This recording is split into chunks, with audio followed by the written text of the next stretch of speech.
the idea that these people were able to just march up the stairs, march in, and do it in the way we had. There's a great debate. I don't know the answer. Great debate now. Was the governor of Maryland correct when he said that I was ready to send in the National Guard? I couldn't get authorization. What happened? It deserves a full-blown investigation. People be held accountable and steps taken that something like this could never happen again.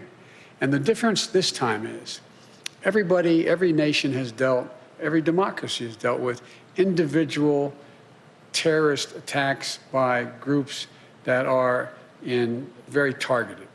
The largest target was 9/11 and the buildings. Well, right down to blowing up, a bomb going off in the Capitol when I was there, and 2 policemen. But the idea that thousands of people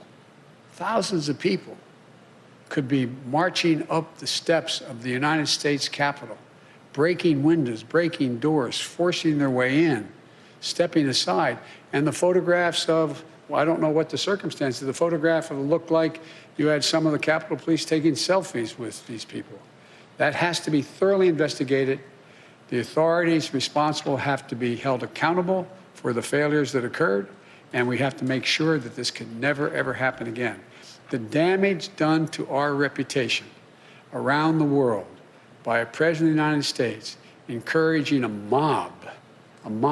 This reminded me more of states I've visited over the 100 countries I've gone to, in third tin horn dictatorships. It just cannot be sustained, has to be immediately investigated in depth, and people have to be held accountable. And lastly, do you think you need to change any of the planning for your inauguration as a result of this? A totally different entity is in charge of the inauguration that was in charge of protecting the Capitol, the Secret Service. I have great confidence in the Secret Service. I have great confidence in their ability to make sure that the inauguration goes off safely, and goes off without a hitch. So so I have confidence in what is in the planning that's been underway before this and continues with the Secret Service as the lead agency. Thank you. Thank you.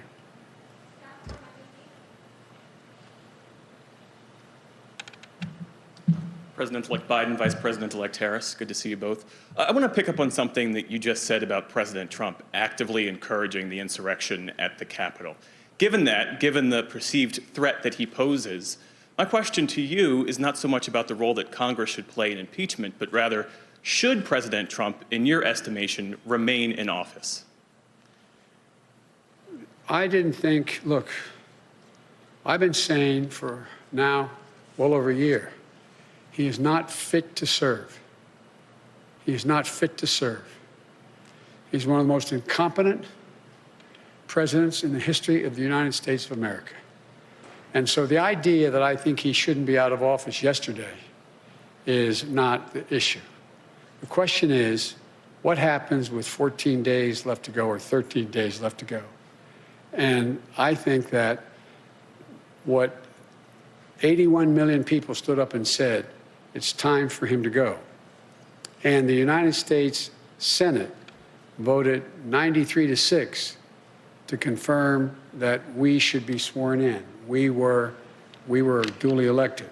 So I think it's important we get on with the business of getting him out of office. The quickest way that will happen is us being sworn in on the 20th.